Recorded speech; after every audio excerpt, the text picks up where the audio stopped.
1.500 kg di carne bovina irregolare stipata in contenitori di plastica non idonei al trasporto, sequestrata dagli agenti della polizia locale nell'area nord della città di Padova durante una normale attività di pattugliamento del territorio. Denunciato un 56enne dipendente di una ditta lombarda che trasportava la carne. A insospettire gli operatori sono state le modalità di scarico della merce da un autocarro in sosta e la fuoriuscita di liquido rosastro dal portellone posteriore del mezzo. All'interno del vano merci gli agenti hanno rinvenuto circa 1.500 kg di carne bovina. Parte della merce risultava parzialmente congelata, conservata in sacchetti di nylon o addirittura priva di confezionamento.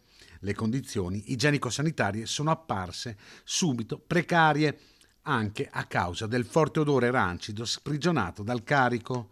Dagli accertamenti è emerso che la carne non era trasportata secondo le vigenti normative e senza il necessario controllo della temperatura obbligatorio per i prodotti deperibili destinati alla commercializzazione. Il conducente è stato quindi denunciato e sanzionato per violazioni in materia di tracciabilità, sicurezza alimentare e trasporto di merci soggette a regime di temperatura controllata.